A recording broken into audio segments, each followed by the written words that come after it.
So let's introduce the rest of our team. So who are the faces of CAVA? As you can see on the screen, we are a team of 6. So I'd like to introduce you to Emily Ross, who is our new CEO. We have Barbara Hughes, who is our quality manager. Jackie Kelly, who is our quality and operations officer. And then we've already introduced the 3 of us, but I do appreciate that some of you have just joined. So as a reminder, I'm Emma Watts, one of the quality and development officers. We have Nork Zakarian, who is also a quality and development officer, here with me today. And Georgia Green is also here, and she is our communications and events officer.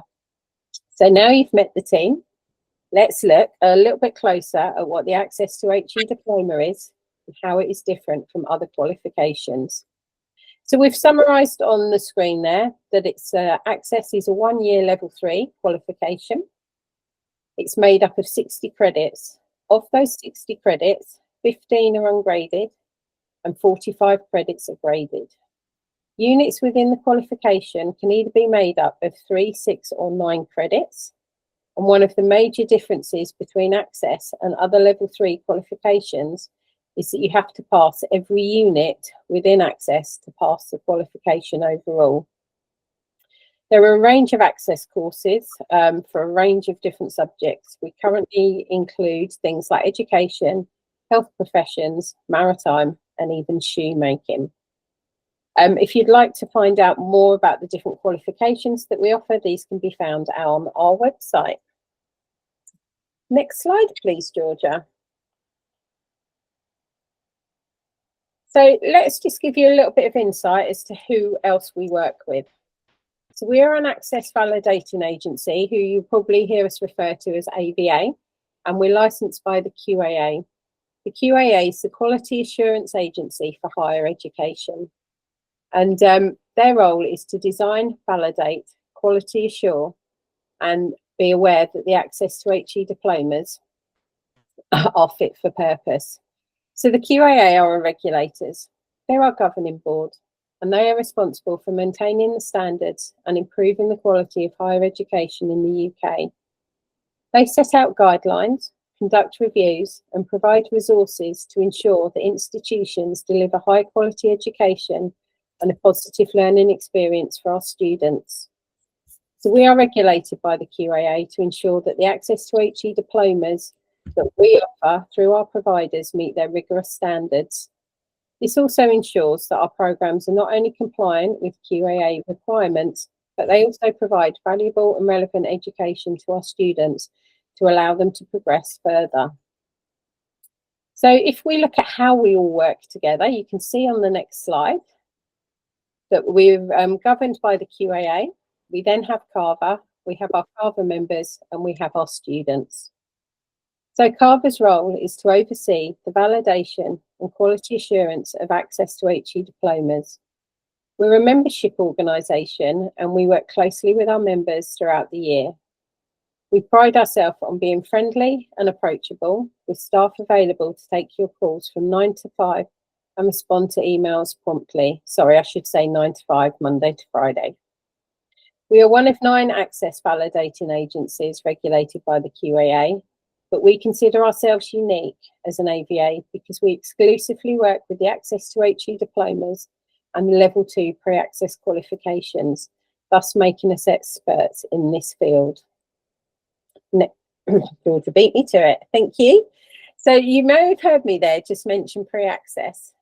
So pre-access qualifications are an ideal choice for students who've got no formal qualifications to begin their academic journey.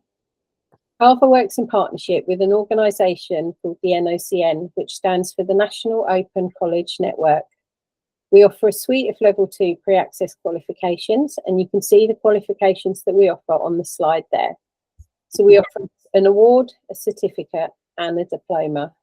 It really is a fantastic opportunity for students to get back into education by doing a pre-access qualification. And if you'd like to know more about these qualifications and the different benefits they can bring, not only for students, but also for members as well, please get in touch because we'd love to tell you more.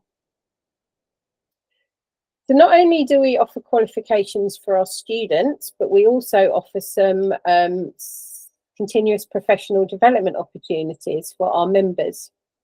So we offer free training and development opportunities for practitioners to enhance their delivery, assessment and moderation practices. You'll see that Georgia has shared on the screen there the different events that we are available throughout the year.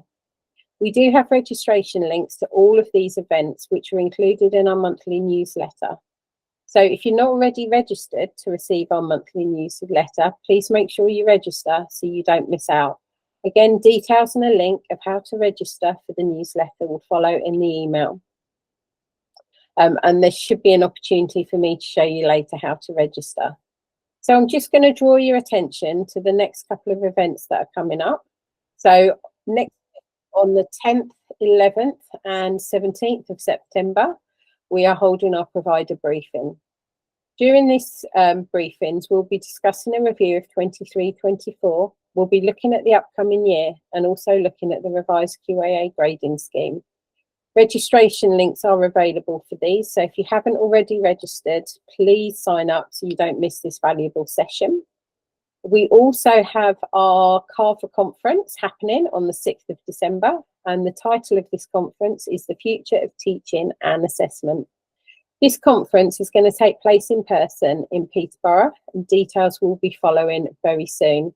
But it's a fantastic day. It's a really good opportunity to come and meet some of the other members, to meet the CAVA team in person. We will have some speakers and there'll be opportunity to attend different workshops. So if you can make it, we would love to see you on the 6th of December. Something else that is new to CAVA this year that we're really excited about is that we're going to be launching our monthly clinics. Next slide, please, Georgia. Thank you. So our monthly clinics, we will be offering a 1-hour session at 2 p.m. on the last Wednesday of every month. This will be where a member of the quality team will be available to answer any questions you may have and assist you with anything that you might be finding difficult. It's also going to be a great opportunity to network and connect with colleagues and other CAVA members.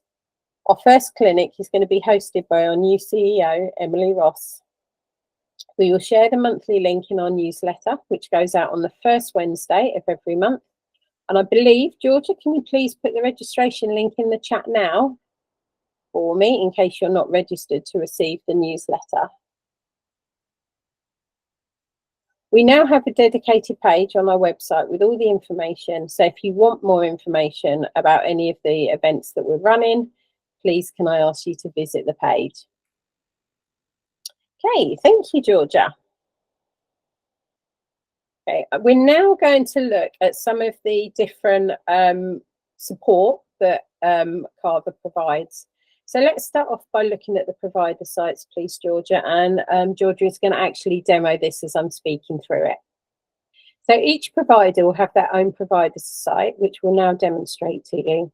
So you can see at the top of the provider site, there are 3 tabs called Home, CAVA Documentation, and CAVA Support. So if we look at the home page first, this provides a link to our CAVA annual planner. I'm going to be taking you through the CAVA annual planner towards the end of today's presentation. It also contains links about your current and previous DQRs. Now, a DQR is a diploma quality review, which contains links to student outcome statistics, validation reports, awards board minutes, and external moderator reports. So it's a key document which has everything in one place, so you can see a snapshot of your course. We also have links to the different diplomas that you run, where you can find information on the rules of combination for that diploma, your unit choices selection, external moderation and validation reports, and we also have details of the different teams associated with those diplomas. So you'll be able to see who the course leader is and details of the course team, internal moderators and external moderator teams, along with the name of your CAVA representative, which can be found down at the bottom. We're now going to look at the second tab, so CAVA Documentation. This is a really useful tab as it will take you to CAVA guidance and documentation. On the screen now, you can see a range of different coloured books. The most important book here that I would like to draw your attention to is the yellow book. This contains information on all quality assurance and processes and will be your first point of call for reference. If you can't find the information you need or you'd like further clarification, please email or call CAVA and we'll be more than happy to help you. We will be taking you through some of the contents of the Yellow Book shortly when we discuss the role of the practitioner, where we'll be paying particular attention to internal moderation, assignment briefs, submission, resubmission and grading. The other thing I'd like to point out on this particular page is if you scroll down, you can see links to different forms and further guidance that we have to make your life easier. For example, we have a link to the database user guide. We have internal moderation forms. We have assignment brief templates. And we have information from the QAA. And something else that's particularly of importance to CAVA and very special to us is the CAVA Retention and Recruitment Handbook. Due to a recent decline in recruitment across Access to HE over the past few years, we've identified some key areas which were impacting retention and recruitment. Some of these included mental health issues, the cost of living crisis, and so many more. We have worked closely with a range of CAVA members to produce case studies, showcasing what they've done to mitigate the impact as much as possible. So from this, we have launched our Retention and Recruitment Handbook, which we believe is a valuable, useful tool, which we will continue to update and share with our members. If you have experienced any difficulties around these topics, please go and have a look, as it's full of good practice and guidance. And then lastly on this page, there's a link to the diploma sites. Georgia, can we now go to the diploma sites, please?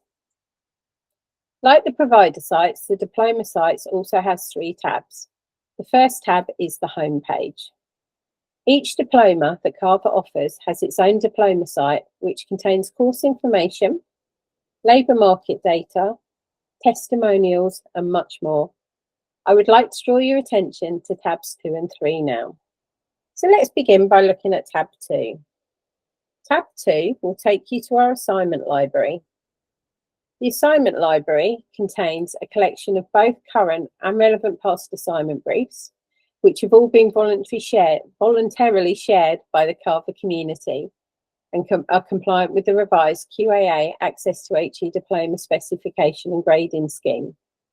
We are encouraging tutors to contribute to the library to support and enrich our collective assessment practices. So when the opportunity arises, please share your assignments with us, assignment briefs with us.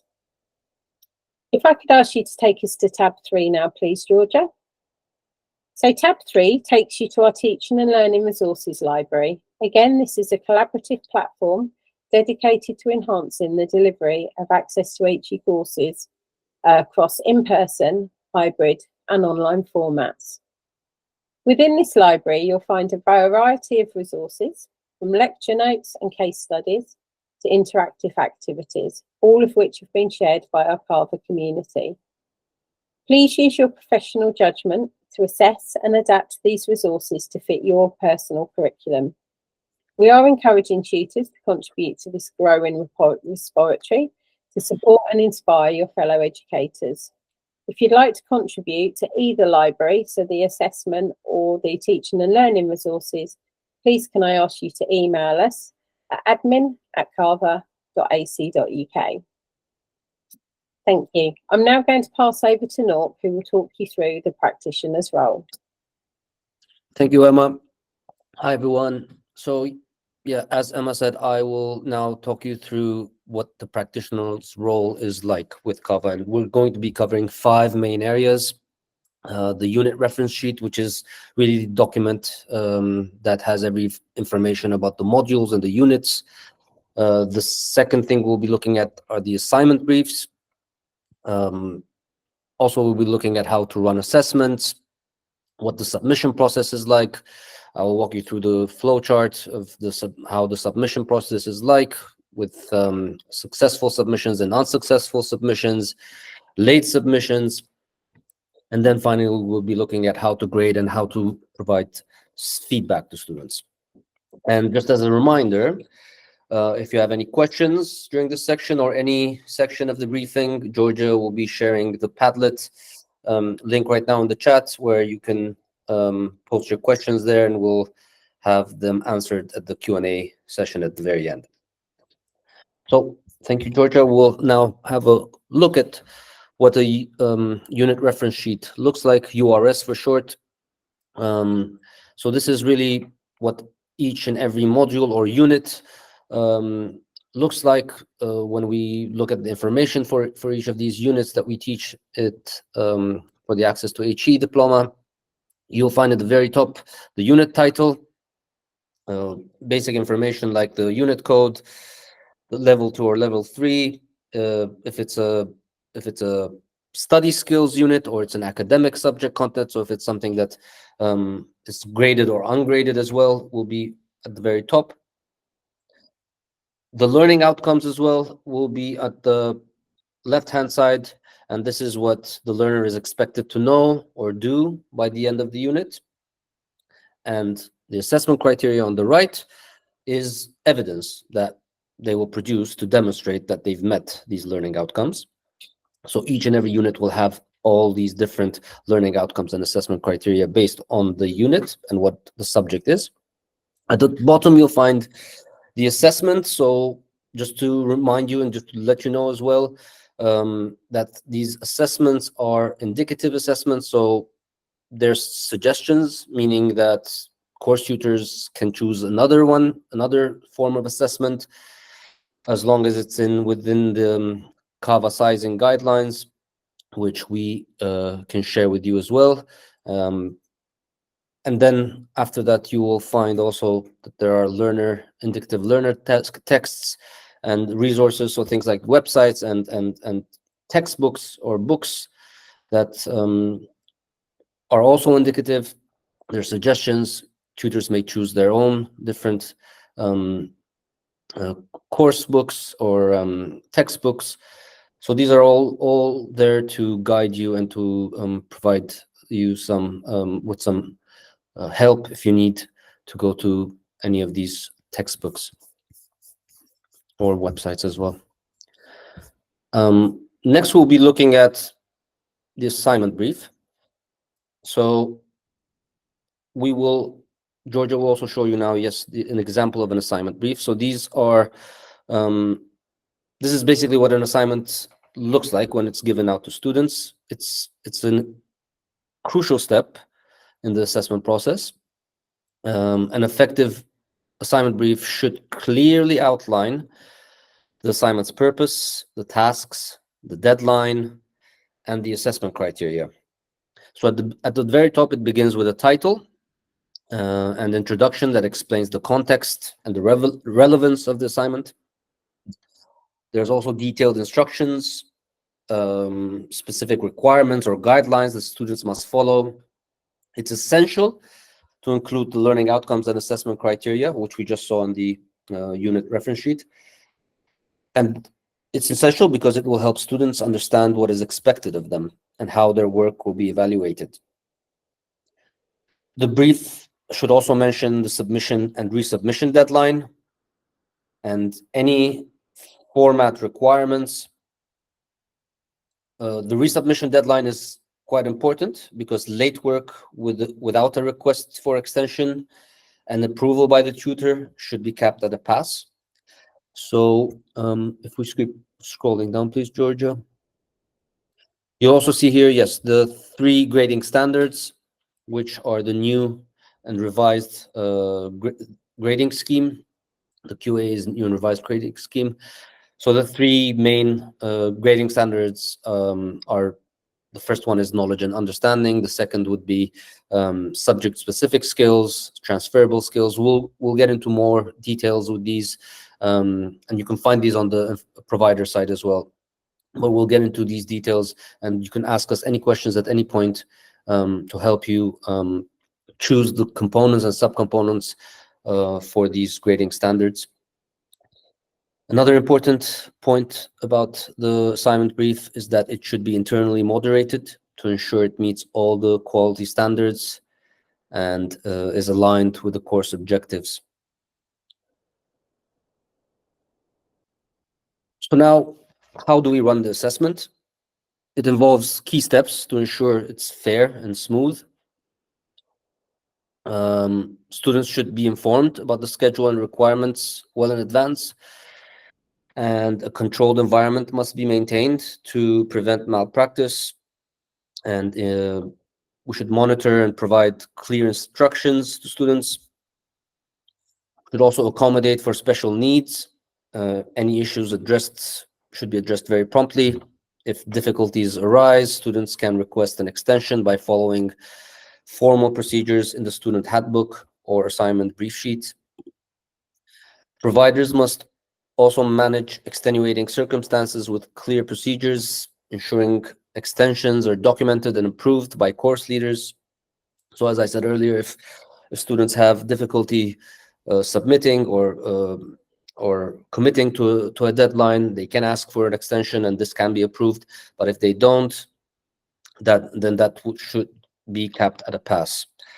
So extenuating circumstances are situations where students find it challenging to learn or be assessed due to specific difficulties, and this should be communicated with the college or the course leader. And if it's approved, then the student's work can be graded as normal. I'm going to go into more detail now with how submissions work with the next slide. And this is the flowchart that you can see here on your screen. Yes, thank you for that, Georgia. Zooming in. So the submission process is considered, a submission is considered successful when all the learning outcomes have been achieved. So remember the learning outcomes we saw in the unit reference sheet, those need to be achieved. If they're not, students have one resubmission opportunity. And if that resubmission opportunity is also unsuccessful, they may have a third attempt, and that third attempt is known as a referral. So a submission must be received to an agreed deadline, and if it is late, it is capped at a pass.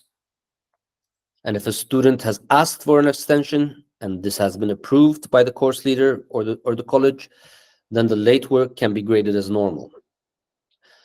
So if the unit has one assignment only, so some units may have more than one assignment, they may have 2 or 3, but if it has one assignment, the grading indicators can be provided based on the 3 grading standards, so the student can receive their grades. But if they have more than one assignment, if there are multiple assignments, the grading occurs only after all the assignments are successfully submitted and all the learning outcomes are met. So if they have one assignment in the beginning of the term or the second term, and there's more to that unit, there's 2 more assignments to be handed in, then you cannot give the students any grades or any indication of what that first assignment was or the second assignment until the third one has been successfully submitted and all the learning outcomes have been met. So students can receive formative feedback on their assignment though, so they can still get some sort of feedback, but no grades should be indicated, and there should be no reference to any grading standards. Thank you, Georgia. Now I'm going to talk you through what happens with unsuccessful submissions and referrals that I just mentioned earlier. So the referral is, as I said, is the third attempt. So work that does not meet the learning outcomes is not successful.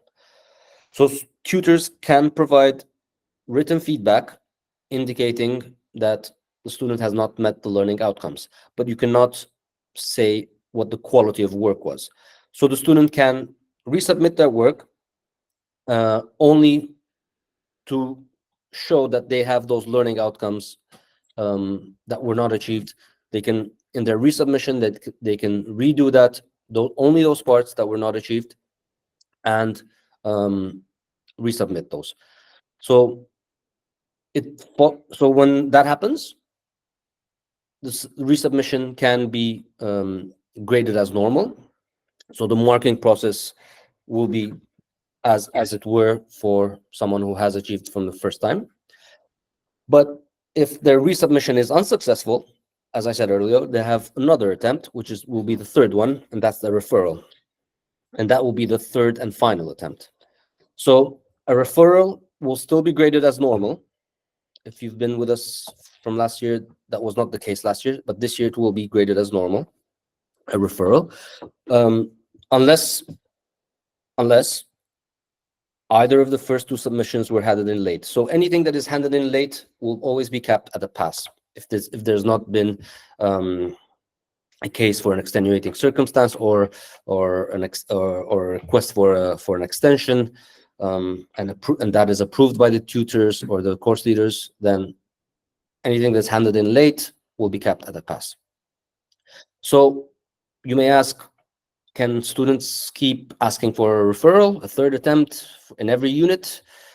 The answer is no. They can only have a maximum of 15 credits achieved through referral. So 15 credits of units can only be achieved through referral. Anything that exceeds that will no longer be accepted. So they will no longer be able to submit a third attempt after those 15 credits cap has been met. One last thing about late submissions, as I said again, work submitted after the deadline without an extension will be capped at a pass. Late and unsuccessful assignments cannot be resubmitted except through the referrals process. So how do we grade? At CAVA, we do not have numerical marking. It's not permitted. It's essential that we provide constructive feedback that highlights both the strengths and also areas for improvement. After marking, the results should be reviewed through internal moderation to ensure consistency and accuracy. This process also helps to identify any discrepancies and allows for adjustments before finalizing the grades. It's also important to document the marks and feedback for each student clearly and accurately for future reference. So grading only takes place, as I said, once all the learning outcomes have been met for that unit. And for units with multiple assignments, no grading or graded feedback can be provided until all the assignments are complete and they're submitted and all their learning outcomes have been met. So grading involves assigning a final mark to each student's work based on the assessment criteria. We have pass, merit, or distinction. The revised QAA grading scheme, which is kicking off this year, includes 3 grading standards containing several components and subcomponents identified by the course teams that reflect different types of performance important for their subjects. After all assessments for all units are submitted, the tutor will review them and determine if the student has demonstrated the standard for the grade of merit or distinction. The tutor will assign pass, merit, or distinction for each of the grading standards and choose the midpoint as the final grade. So once the final grade is determined, that will be uploaded to the database. So giving student feedback is also quite important because we have a particular way of giving feedback. CAVA's approach is that we use language of the learning outcomes and the assessment criteria, and we avoid implying grades such as good, very good, excellent. Instead, we like to focus on developmental feedback using factual statements about the work and how to improve it without providing an overall judgment about the quality or the standard of performance. CAVA has developed examples of effective feedback and feed forward to support you in crafting detailed and helpful comments for your students. We will share this with you in an email later. We're now going to take a 5-minute break, and we wanted to share with you a video from some experienced tutors sharing information that they wish they'd known when they started. Before we take this break. Yeah.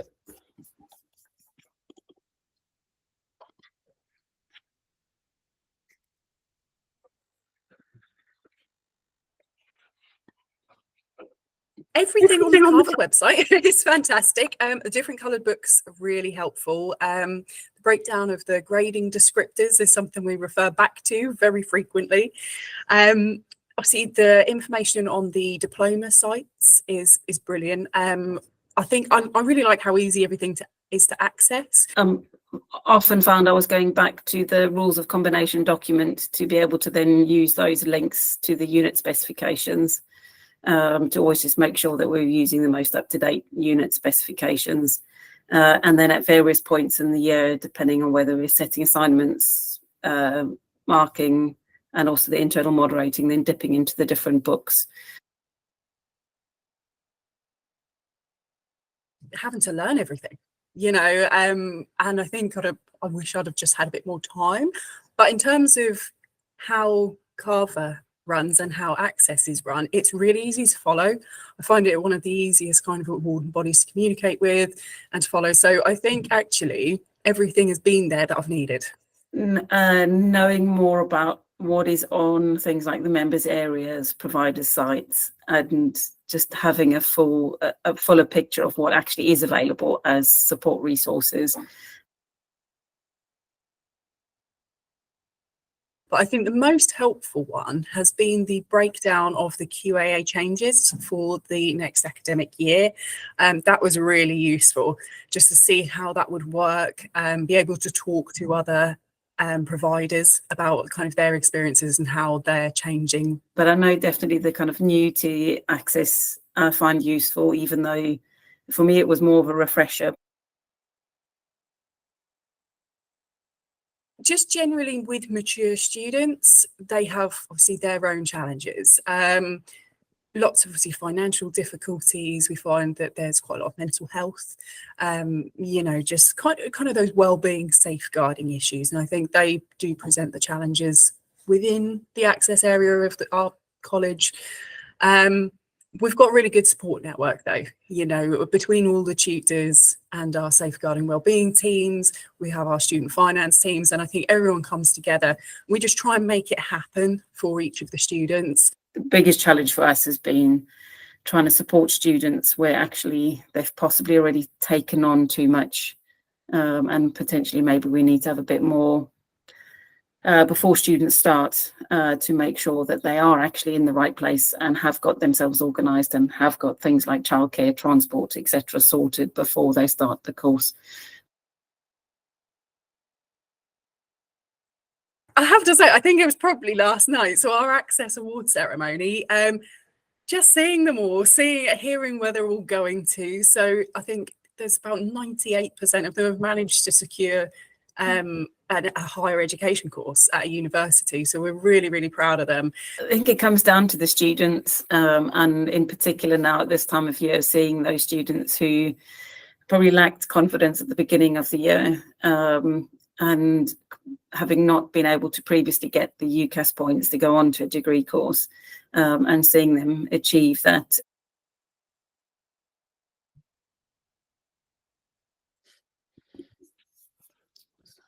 Thank you for sharing that video, Georgia.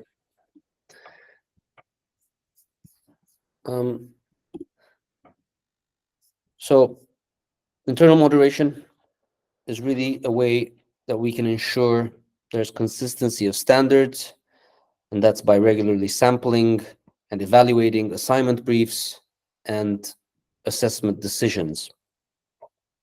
So internal moderators are appointed by the colleges, and they verify assessment plans and that the assignments meet the QAA grading requirements, and they provide feedback to assessors. So typically a sample size should be a minimum of 10% or 3 pieces of assessed work from each unit, whichever one is greater. A good internal moderation plan is comprehensive, covering all units and assessors. It includes clear timelines and ensures that all assessment plans and assignment briefs are internally moderated before use. So there are 2 roles of internal moderation.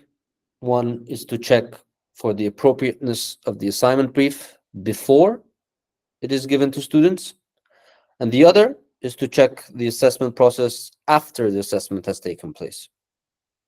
So for effective internal moderation, there are several key documents that are required. This is the assessment plan, the assignment brief. There's an internal moderation checklist that CAVA has. There's an internal moderation sampling form. All of these documents, I know I've mentioned a lot of documents, but you can find all these documents and the guideline for internal moderation will be available on the yellow book. So in addition to internal moderation, we also have internal standardization. And building on from what I've just said about internal moderation, internal standardization is a way of looking at students' work and recalibrating it as if to ask, are the distinction grades justified? Was the merit grade justified? It's an internal standardization meetings are essential for ensuring that there's validity, reliability, consistency, and fairness of the assessment process. These meetings should be held regularly with their frequency depending on the size of your team and the specific needs of your course. Typically, larger teams might require more frequent meetings to ensure alignment across all assessors. The details and schedules of these meetings should be available through your college. So this is something that you organize as a college. It's important to be proactive about it and find out this information to ensure you're fully prepared and can contribute effectively to the discussions. With that said, I'm going to now hand back to Emma, who will be talking to you about external moderation. Lovely. Thank you very much, Nork. Okay, so let's look a little bit closer at external moderation and how it works here at CAVA. So the role of the external moderators is to ensure the fairness, standards, and the currency of awards by sampling assessment material and meeting with staff and students. External moderators will confirm the validity of the assessment process and will provide feedback on the quality of the student experience. All of CAVA's external moderators are appointed at the end of October by Quad. Quad is our Quality and Academic Development Committee, and providers will be notified of who their external moderators are after this date. So at CAVA, external moderation happens twice a year. So the first visit takes place around about February, March time, and the external moderators will request their samples in advance and will arrange for student feedback to be collected. We like to do this via a meeting with the students at the first visit, as the first visit for external moderation is in person. The external moderator will also meet with the course team and they'll provide feedback on their sampling and ask any questions that they may have. Following their visit, the external moderators are required to submit their external moderation report to CAVA within 2 working days. CAVA will review this report and will then send it on to the college. Within the report, the external moderators might make recommendations or actions. A response to any actions is required from the course team within 2 weeks from the date that you receive your report, and any recommendations will be reviewed at the next visit.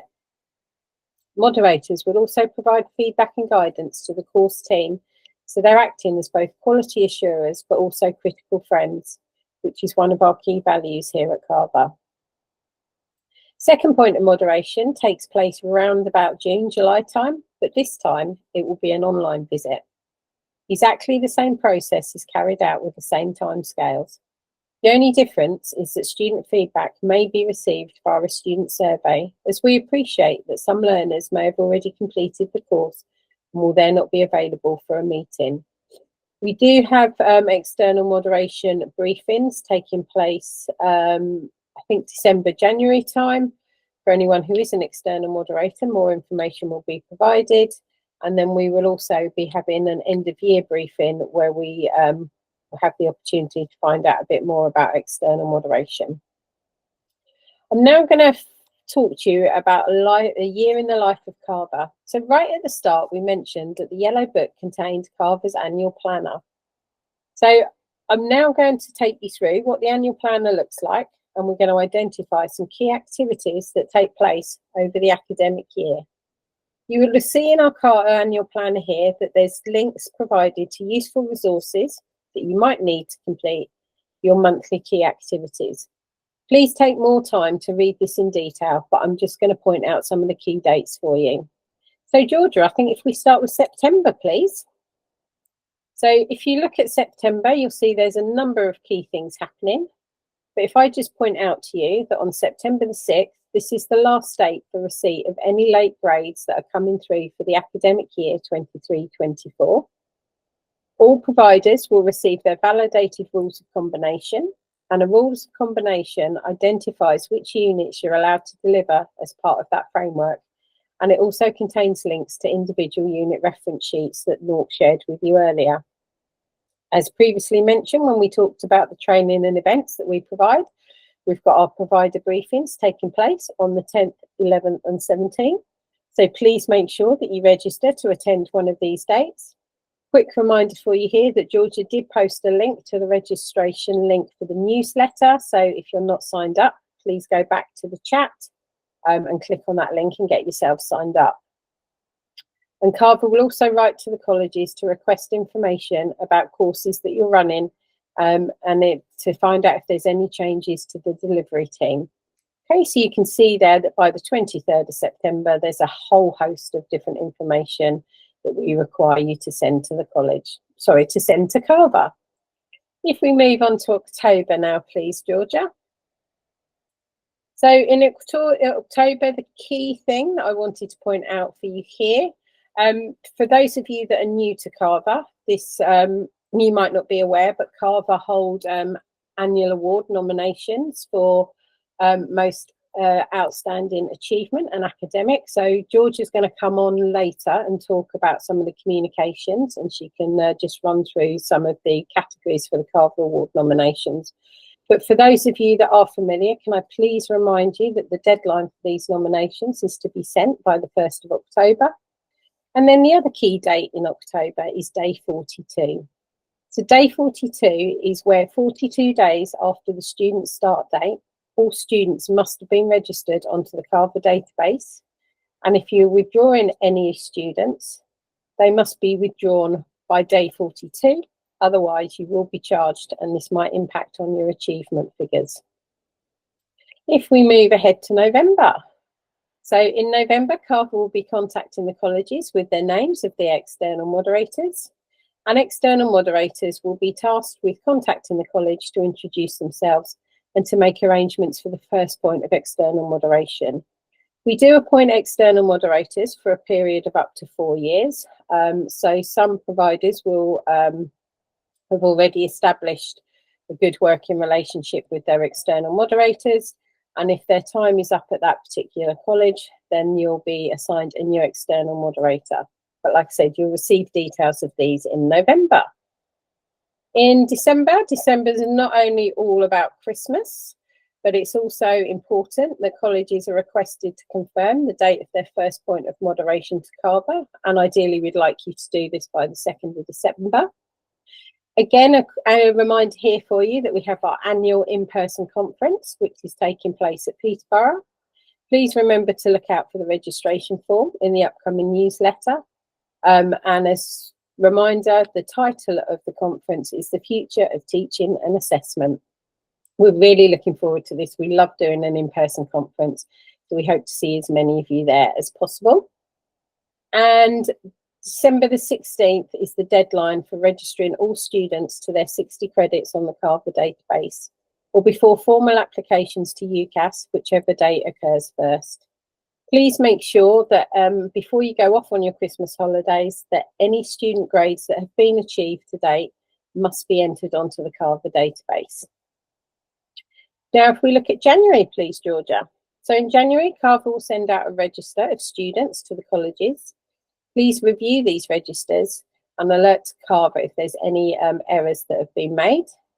And colleges are also required to submit their assignment briefs for the spring term, so we can put those assignment briefs on our assignment brief library that we shared with you earlier. In February, CAVA holds their annual standardisation event. So this is another one of the free training events that we advertised on the slides earlier when we talked about training and events. These will be happening on the 4th, 5th and the 11th of February. Remember, they're free to attend and can count towards your continual professional development. Details about the events and registration links can be found in the CAVA newsletter nearer the time, but if you do miss anything, just drop us an email and we'll be able to send you the links again. We're also holding our annual pre-access seminar, so please come along if you'd like to find out more about the different qualifications we offered at level 2 and how they can support students at level 3. As mentioned, we offer 3 pre-access qualifications, so the award, the certificate and the diploma. Please come along to this session to find out more. And in February, external moderation, the first point of external moderation begins and carries on to March. So Georgia, we're going to move to April now, please, if we may. So in April, CAVA will send out end of year guidance and guidance on the awards board. Colleges will discuss the details for second point of moderation with their moderators. And we have another free training event in the form of a quality assurance webinar. In May, CAVA will send out a register of students to the colleges. So please review these registers and again, make sure that you alert CAVA if any errors have been made. And colleges are also to notify CAVA at this point of any students on the part-time programmes who will be continuing. As we get towards the end of the academic year, June, July time, second point of external moderation takes place. But remember, this time it's online. The awards boards will also take place. And at the beginning of June, we have 2 briefings taking place. So one is for the awards board briefing for external moderators and providers. And the other briefing that we have is for awards board briefing for chairs. So each college at an awards board has to provide their own chair. So we provide training for those who haven't chaired an awards board before. In July specifically, we have awards boards taking place. Students are certificated and results are uploaded and received by UCAS. August tends to be fairly quiet, but we do have 2 appeals panels happening. And you'll learn much more information about appeals panels and end of year when you attend those end of year briefings in June. Thank you very much. I would now just like to hand over to my colleague Georgia, who's going to talk to you about the different communications that we have here at CAVA. Thank you, Georgia.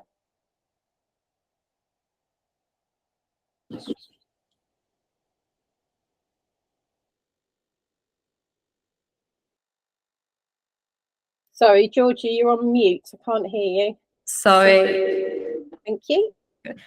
I was trying to explain that we are playing with our microphones because Nork and I are in the same room. We are both in the office today. Hopefully that is better.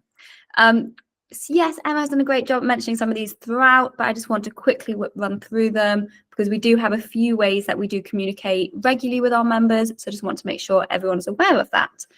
So our monthly newsletter, so we have put it into the chat a few times today. Please do sign up.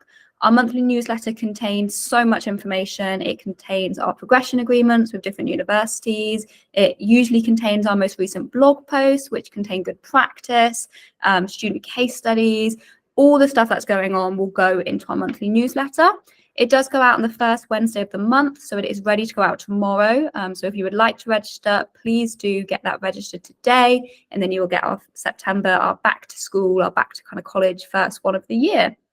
We also have social media. So we are on LinkedIn, Facebook, Twitter, and Instagram. I have left Instagram off that because we don't really use it as much as the others.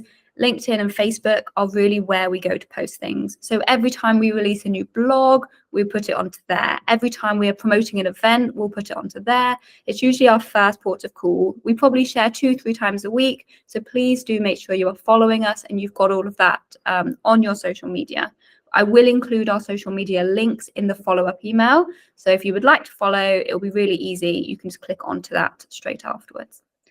Another great thing we have for our communication is we have our promotion and recruitment working group. So we meet about 4 times a year. This has started being mostly with tutors, but now kind of progressing into people's marketing team. So anything you want to talk about and you want to share for your communication around access, that is what this group is really great at. We talk about the things that are going well, the things that are a bit difficult, but also just make sure you know how to promote access correctly, how we can promote your college and share some of your great stuff. A few months ago, we got some great case studies from one of our colleges that we were able to promote through our channels. And really it's just meant to be a bit of a back and forth to really support the channels of communication. Because obviously we all have the same outcome. We all want to promote access. We want to promote your individual colleges. So yeah, we have that meeting. If any of you are interested in joining that, please just drop me an email and I can sign you up. Our first meeting will be early October. So the invitations will be going out really shortly, but anyone is welcome. So if you would like to come, please do. Or if you would like to send someone from your marketing team or someone who works on your social media accounts, please do. You're more than welcome. Okay. I am now going to pass back to Emma and Nork to do the Q&A. Thank you so much for everyone who has been on the Padlet page. I will bring that up. I have summarised them at the bottom for you, Emma and Nork, so it should be a little bit easier. But we'll swap microphones back to Emma and Nork. Lovely. Thank you, Georgia. Thank you, Georgia.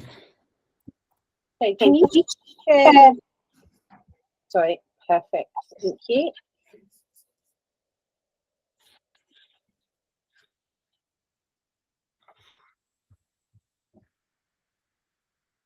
Okay, Nork, are you happy for me to begin? Go for it. Okay, so thank you ever so much for putting your questions on there. If you haven't had a chance to do so, that's not a problem. You can still add them here.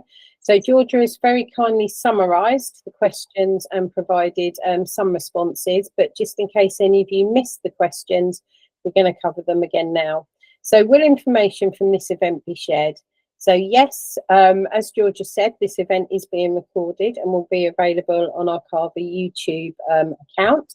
That should be ready to within a week's time. But we also shared some documentation like the submission flow chart. We've shared some URSs. We've shared, the unit reference sheets, I should say. And we've also shared other documentation with you. All of this documentation can be found in the CAVA Yellow Book. And the easiest place to access your CAVA Yellow Book is to go to your individual provider sites. If you're not registered or don't have access to your provider site, if you could please email Jackie Kelly at cava.ac.uk or admin@cava.ac.uk. If you ask your head of access or the CAVA rep to drop an email to us, we can get you registered and then you'll have access to it as well. Georgia has also posted a direct link to the Yellow Book in the Padlet page up here, but I think you also posted it in the chat for us, Georgia. If you didn't, could I please ask you to post it in the chat now? And that direct link will also follow up in the email that's going to come out as well. Can I still access the CAVA's member area on the website? I'm just going to hand over to Georgia here to explain a little bit more about the CAVA's member area on the website because we have made changes to it. Georgia, could I hand over to you, please? My microphone. Do you mind turning the sound off? Wonderful. Yes, thank you so much, Emma. So for any of you who have been involved in the past, we have always had a CAVA's member area on our website. Unfortunately, a few months ago, we just had a little bit of a cyber issue with this. And to play it safe, we've decided to take that down. So no, we no longer have our CAVA's member area, which you can access on our website. But every single thing that was on there is on your provider site or the diploma site. To be honest, I would say 95% of things are on your provider site. That is really where you need to go to get the information. And if you don't have that, please do just reach out, drop us an email, give us a call. We can get you on there very, very quickly. But it will need to come from someone that we understand is from your college. So your head of access, your CAVA rep, just like Emma said, but get it onto that. But no, unfortunately, if you have used the members area in the past, that is no longer an active place. The link will take you to something that says, sorry, it doesn't work. It looks a bit like a dead link. But everything you need, we can get it to you. It is on the provider site. It is somewhere you will be able to access. So nothing has been taken away from you. We still have everything available if and when you need it. Lovely, thank you, Georgia. So hopefully we've answered, how do I access my provider site? Where do I find the link? And where can I find the yellow book? I believe we've got another question, but I can't quite see the full question, Georgia. If you could scroll up for us, please. Oh no, sorry, scroll down. Thank you. So do you have a new to access presentation with the new QAA 3 grading standards that replace the old grading descriptors? It's not part of the new to access presentation, but we do have videos on the new QAA 3 grading standards and some other resources that can help you. Georgia, would it be advisable? I'm going to hand over to Georgia now then. Sorry about that. Yes, makes perfect sense. Our most recent blog post, which I can share on here in a minute, has lots of information around the new grading scheme. We've written it to make sure you have everything going into this year. It involves links to all the videos that are relevant that we've done in the past. It involves links to the QAA grading scheme. So yeah, to be honest, no, we haven't done a set presentation. A lot of our events last year were focused on this, but we have summarized it all in our most recent blog post, getting ready to go back in September. So I will ping that into the chat right now, but also will include it in the follow-up email. Perfect. Yep, I was going to ask if you could share that in the follow-up email. Thank you, Georgia. Any other questions at all? Don't forget, if you go away today and think, oh, I should have asked that question but forgot, please just drop us an email. Georgia, can you just share in the chat another email address as well, please? Could you share the quality@cava.ac.uk email address? Lovely, thank you. Can I jump on one more time? Apologies. Oh. Me.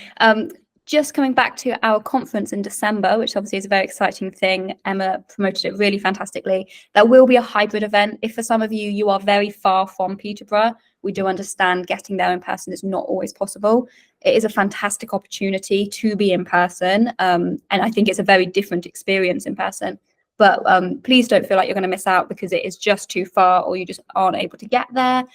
We will also be streaming it live on Google Meet. So it is going to be a hybrid event. So hopefully all of you can be involved and can find out all the wonderful things we've got, because that will involve our CAVA Awards, which is a fantastic chance to talk about some students. We have the Outstanding Academic Award, so those who have just gone up and beyond, got distinctions across the board and are truly worth celebrating. But we also have an Outstanding Commitment to Study Award. So those who have really gone through something whilst they are studying. In the past, we've had people who have been made homeless, people who have gone through grief and different situations. So it's fantastic. It's such a great opportunity to hear what the Access to HE students do go through, because some of them are so resilient and they really fight through. So we do have a fantastic chance to highlight that, and they are invited and they get to talk as well as their tutors. So it's a really lovely opportunity. We have about a month left of nominations for that. So the 7th of October, I believe, is the deadline. So if anyone in your college is thinking about this and you hear it, that is what we are talking about. We will be sending out emails just to remind everybody. But yeah, it should be a really fantastic day at Anglo-Ruskin University in Peterborough on the 6th of December. Thanks, Em. Lovely. Thank you, Georgia. Okay, so I'm just going to ask one last time, are there any final questions?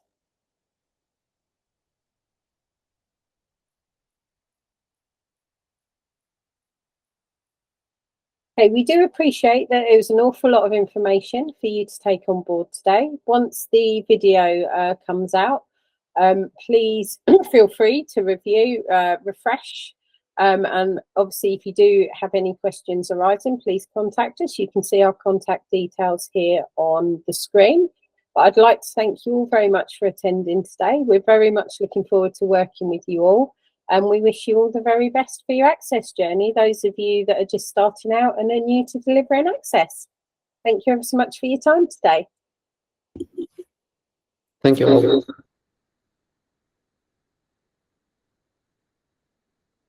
Thank you. Thanks, guys. Thank you all. Bye. Thank you very much. Have a nice day. Bye. Thank you, you too.